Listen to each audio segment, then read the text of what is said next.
Hello and welcome to the second week of our summer session, Style and Error, Finding Best Practices for Your Learning. So thank you again for joining myself and my fellow employee development crew as we take a dive into our minds to see how we can learn and retain knowledge in the best way. So learning doesn't stop after our childhood. Our brains remain flexible and capable of growth throughout our lives. According to the American Journal of Medicine, our brain processes around 70,000 thoughts per day. That's a ton.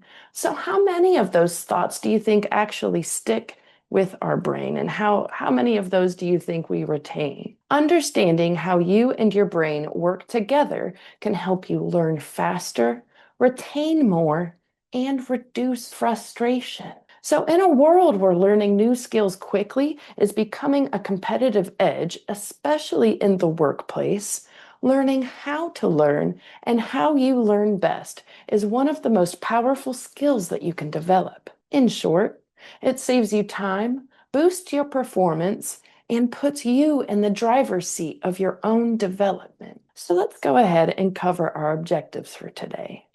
We're first going to learn what our preferred learning style is, what makes our brain happiest when learning and retaining new information. We're going to then learn factors that can impact that preference. And finally, some strategies that we can implement today to learn and retain new knowledge more effectively. So let's get going and learn about our preferred method for learning. I first want to introduce you to this acronym, VARK. So maybe you don't know what VARK stands for, and that's okay. VARK stands for visual, auditory, reading or writing, and kinesthetic. The VARK model of learning was developed by Neil Fleming in 1987. In essence, the VARK model suggests that individuals have a natural tendency to learn in certain ways, and understanding these preferences can lead to a more personalized and effective learning experience. And this understanding of your preference can lead you to learn new things more effectively. So let's break this acronym down just a little bit further. We'll start with visual learners.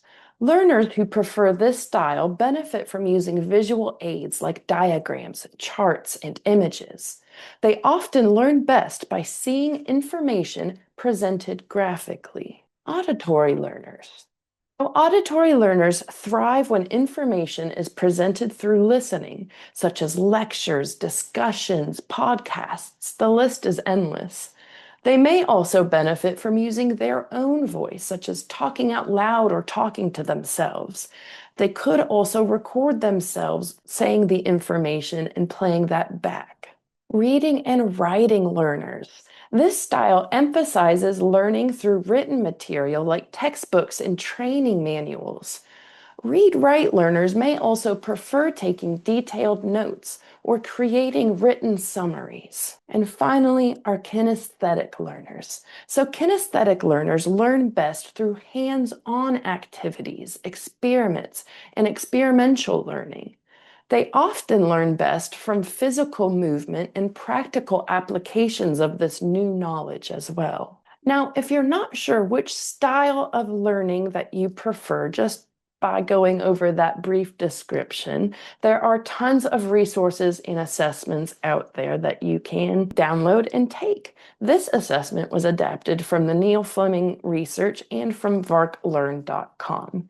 Now, these assessments are not to box or limit you to just one style, but to just give you a better understanding as your preference for learning. And honestly, sometimes using a mix of styles can improve that learning experience and retention. So I would have bet my bank account that I was more of a visual learner, but after taking this assessment, it turns out I lean a little bit more on the kinesthetic side of learning.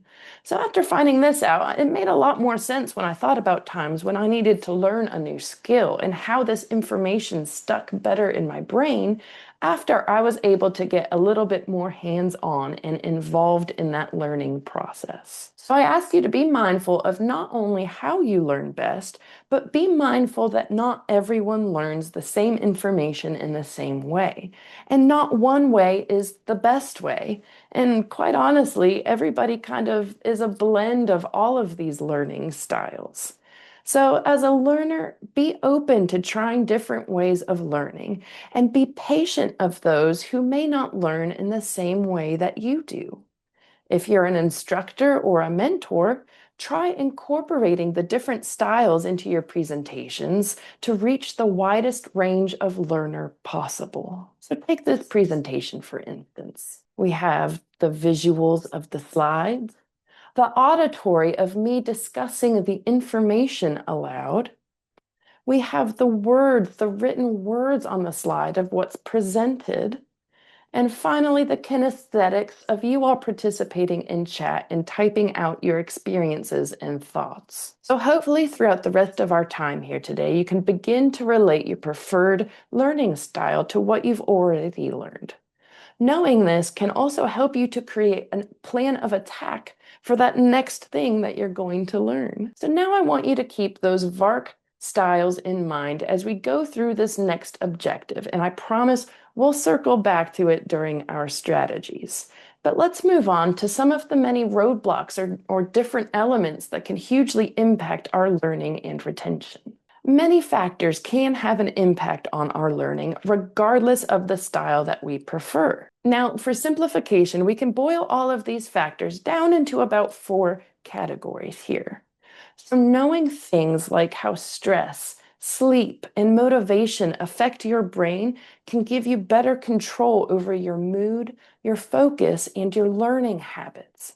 So, let's take a look at how these factors can impact our learning. So, for biological factors, we have things like sleep. Sleep is crucial for memory consolidation and attention. Poor sleep leads to poor learning. I'm sure we've all not gotten enough sleep before the night before a big test or a big presentation and really kind of felt our focus drag, our brain kind of being sluggish, right? So sleep can have a huge impact on our learning. Nutrition. Keeping a balanced diet can support your brain function. Deficiencies like in iron or omega-3s can hinder your learning and your overall brain functionality. Exercise. Regular physical activity is scientifically proven to boost your brain health and your cognitive performance, even if it's just a quick few-minute jaunt around the office space. Next, we have our overall age and maturity, and your individual life experiences can also have a huge impact on your brain's processing capabilities.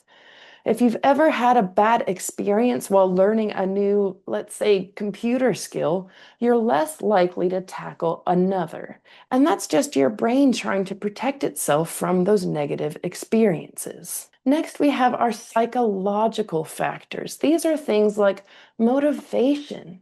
Intrinsic interest and goals really drive you towards a deeper engagement. There is a learning engagement level difference between learning something because you want to or learning something because you have to. Mindset. So having a growth mindset can impact our learning as well. Even just simply believing that you can improve can enhance your resilience and effort. Emotion. So simply having a positive emotion can boost your learning engagement, while negative emotions like anxiety or stress can impact it. And self-regulation. So this is the ability to manage time, your attention, and your emotion.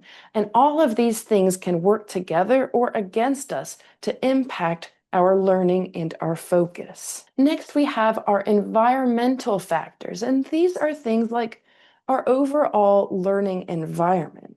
So things like a quiet versus loud environment, well lit or dim, organized spaces, or just pure chaos can have a huge impact on our brain's ability to focus and learn new things. Technology. So technology is great, but it can enhance or distract depending on your usage and understanding of it. Then just simply having access to resources. So having access to books, internet, mentors, and other educational tools. These things are crucial for your new learning adventure. And if you don't have them, it can have a huge hindrance and a huge impact on your learning and understanding. Then we have our social and cultural factors. So these are things like your teacher quality, your instruction. So having effective instruction shapes how well concepts are understood. If you have an instructor who is not well versed or doesn't have a firm grasp on the knowledge they're trying to share, you're probably going to walk away from that situation also not having a firm grasp on what you're trying to learn. Peer support is huge in this category as well. Collaborative learning and peer support can boost your engagement and understanding. So, having a supportive friend or work group can greatly impact your ability and your confidence to tackle that new learning. Then we have what I'm calling language and abbreviations or newfangled lingo. So, I looked up a couple of these abbreviations on screen right now. So, in the green, we have shaking my head. And in the yellow, I had to look this one up because I wasn't sure what this was, but apparently it's common. This stands for as far as I know. The work lingo, the cultural lingo can have a huge impact on learning. When I first started my position at OSA OHRM, formerly DHHR, now DOH, DOHF, and DOHS, it took me months to understand those abbreviations, and it was kind of a language barrier when I was trying to learn my position and communicate with my coworkers. So experiencing this kind of language or technological barrier can quickly hinder your understanding of what you're learning. So now that we understand what we're up against, we understand our style of learning, what we gravitate towards, and what factors can affect our learning. So let's wrap up today's session by putting some VARK strategies in place to minimize those factors and maximize our learning ability. So I hope by now you've kind of figured out that our brains are incredible, right? According to the American Journal of Medicine, the average brain can generate 48.6 thoughts per minute. The brain generates enough electrical current to power a 25-watt bulb, and it sends those neural signals at a speed of 268 miles per hour. It's incredible to think that all of that power is just right up here in all of us. So let's help ourselves and our brain out by implementing a few learning strategies that align with how our brain processes best. All of these following strategies are brought to you via many credible sources such as varklearn.com, Maleo Education, and Harvard Studies. And these are just to name a few sources and a few strategies. There are an endless number of possible ways that we can combat the factors that impact our learning by using VARK tactics. First, we have our biological factors. Sleep. The goal here is 7 to 9 hours per night, especially before exams or a big presentation, before a day where you're going to need all of your brain power. Eating brain boosting foods, and these foods include things like salmon, walnuts, leafy greens, and berries, things that include those good nutrients and omega-3s. Staying a little bit more physically active. So exercising regularly, even 15 to 20 minutes per day can really boost your focus and your memory. Hydration. Dehydration can really reduce concentration and your overall cognitive function. So just remembering to drink water can make a huge improvement on what you're learning. So some VARK tactics to help us accomplish these goals to minimize those factors. So for visual here, setting up some phone alerts or reminders, utilizing sticky notes, maybe downloading a habit tracker or a sleep app. For hydration, maybe getting a water bottle that's measured or has some positive quotes on it that, hey, you had a sip of water, good job, keep going. Or towards the bottom, hey, almost there, chug away. Auditory. So if you have an Alexa or a Google Assistant, using that to help you set reminders. Maybe a noise machine or a sleep podcast for sleep. Maybe Alexa can help you with a shopping list, or maybe you can record yourself with a shopping list reminder. So when you're in the store, you can pick up all the things and not forget anything. Reading and writing tactics here, strategies, if you will. Maybe having a nightstand book. I know it's a little cliche, but it could make all the difference. Setting that routine, like, okay, I'm going to lay in bed, pick up this book, read a chapter or two, really kind of tone your brain down a little bit right before sleep to make sure we're getting some good sleep. Using journaling or logs, writing to-do or to-done lists can really help a reading and writing learner here. Even creating some simple charts throughout the day. Kinesthetic learners, so their VARK strategies for combating these biological factors, creating some physical rituals, or maybe putting up some environmental cues. Food prep is huge for a kinesthetic learner as well. Maybe on Amazon, there's a textured water bottle that kinesthetic learners, it would help them out by having that physical touch of it. And then really utilizing some closing day gestures can help out combating these biological factors. So next, we have our psychological strategies here. And this is simply adopting a growth mindset, replacing I can't do this with I can't do this yet. Setting clear goals. So breaking tasks down into manageable bite-sized pieces instead of big chunks can really help combat these psychological barriers. Practicing mindfulness or deep breathing. This will help reduce that stress, that psychological stress, and really improve your focus. And then remembering to reward yourself. So, positive reinforcement really helps with that motivation and habit building when we're trying to learn a new task. So, some VARK strategies for these psychological factors. For my visual learners out there, posting motivational quotes around your office area or using goal boards. Color coding can really help my visual learners out there. And there's tons of guided meditation videos on YouTube or just the internet in general that can help here as well. Auditory learners. So there's thousands upon thousands of positive affirmation recordings out there that you can utilize. Maybe even find a podcast, a positive affirmation podcast. Setting goal reminder alarms on your phone or your AI assistant can help as well. There's a ton of curated playlists on all of the platforms that can really help reiterate some of the positivity for an auditory learner. Maybe coming up with a mantra. So when you feel that you are learning focus, just repeat your mantra to you a couple of times. And this can really help get an auditory learner back on track.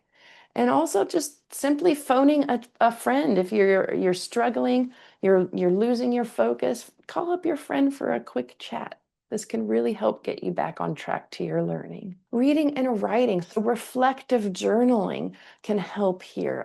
Finding and tracking down and finding some articles or books on the situation or positivity. Maybe trying some writing practices or setting some SMART goals. Writing out your SMART goals will help a reading and writing learner. And kinesthetic. So this one is a little bit more difficult, a little more out of the box, if you will. But maybe a stress ball can help a psychological kinesthetic learner here, or a fidget spinner. I'm not sure if they make those anymore, but a fidget spinner can help in this situation. I used to wear a hair tie that I would fiddle with if I was getting stressed out. So even just messing with that really kind of helped me to regain focus on what I was learning. Our environmental strategies. Now, this one is a little bit harder to combat, but we can do our best with our VARK strategies here. So for environmental, that's kind of creating a safe and well-organized space, a dedicated space. So if you know you need to learn a new skill, maybe it's not in your office, maybe you need to go move yourself to a coffee shop to really focus. A quiet, clutter-free, and a well-lit area is usually scientifically better, but it's all up to you as the individual on how you and your brain learn best. There's also loudness in office spaces, so maybe that distracts you. Maybe finding, like asking if you can go to the basement for a little while for some quiet study time can help here. And smells. So there's thousands of smells that go through our sniffer every day, and these can be distracting towards our learning. But maybe taking your lunch a little bit early or taking your lunch after and removing yourself from the huge lunchtime hustle and bustle can help minimize those distractions there.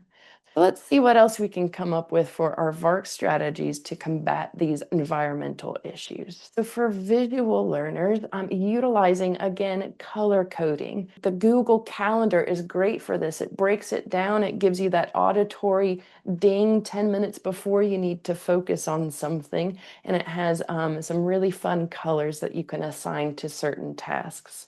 Utilizing signage here can also help. Maybe even creating a chart of, okay, so this smell usually happens around this time. Maybe I should go excuse myself for a little jaunt around the office. Auditory, investing in some soundproof headphones. Utilizing some background music or ambient soundscapes can help kind of block out outside distractions so you can really focus on what you're learning. Even having some conversations with people. If you feel like you are an auditory learner and you're losing your focus, maybe pull somebody in with you and talk things through. This can help really kind of retain some information. So reading and writing, tracking down some reference materials, using those sticky notes, writing your sticky notes and putting them all over your office area. Maybe even creating some project timelines. For office spaces, maybe using a label or handwriting a label on where things go in the office can really help organize not only your office space, but your mind as well. And kinesthetic learners here, so utilizing some tactical organizational tools or ergonomics. Maybe you're able to put up some physical barriers in your location as well. So the kinesthetic learner here too would be great at maybe textured office organizers. For me as a kinesthetic learner, I always leave the end of the day with everything in its own place. I meticulously make sure it's clean and organized so that when I come back the next day, it's already stress-free and I can mess it all up with the chaos of learning throughout the day. But before I leave, I always make sure everything is decluttered and in its right spot. And finally, we have our social and cultural factors here. So this is our peer group or our work group, feeling safe enough to be able to ask for help and then connecting what we are learning to something, outside of our workplace, into our own lives. So teaching others and discussing material can really improve your understanding of what you're learning. Never feeling that, it's not okay to reach out for help. Of course, it's okay, especially when tackling a new learning project. And then connecting things to real life. So finding relevance in what you're learning to really increase your engagement, connecting it to something greater can help here. So some VARK strategies to help us out through this. Sharing some photos or memes with trusted people in the office space, using visual analogies. There are thousands and thousands of videos on the internet that can help connect what we're learning to some real life concepts. Auditory, maybe join or create a group discussion. If you have a whole team learning something new, maybe create a group discussion with everybody so everybody can work through those roadblocks together. Utilizing active listening techniques here is huge. And I know that we all practice our active listening every day, but just being a little bit more mindful in it here, especially when learning something difficult. There are also thousands and hundreds and millions of podcasts out there in the world. So maybe finding one that relates to you and what you're learning can be very useful for auditory learners here. And then once you think you've maybe mastered a concept, maybe find a trusted friend and practice teaching them what you just learned. The act of speaking through your knowledge and then listening to yourself talk about it or teach someone else can really help boost that brain retention. And reading and writing, maybe trying some group journaling or preparing detailed notes. When I'm learning something new, I don't have the best handwriting at all, so I'm frantically writing everything down. Then after, maybe it's a lecture or something, after that lecture, I make the time to go back through my weird brain messy notes and I really meticulously write it out so that I can kind of learn that information twice. And then should anyone else need those notes, they'd be able to read it as well. And then sometimes even just following up in writing or creating action plans can help a reading and writing learner. And finally, we have kinesthetic. The best way here to maybe boost morale or join a peer group, high handshakes and high fives. Maybe trying a show and do with a work group. You can even simulate scenarios. So kind of like with the auditory teacher, by teaching others aloud, a kinesthetic learner can do the same thing, but just maybe adding in some physical aspects to it. So those are just some of the many strategies that we can adopt to really help our brains become better and faster at learning new skills and information. A quick recap here. Your brain is built to learn and change. Things like focus, emotion, repetition, and meaning all matter when we're tackling a new skill. Take care of your brain and use strategies that stick, that work for you and your brain. I challenge you to pick one new strategy to try this week.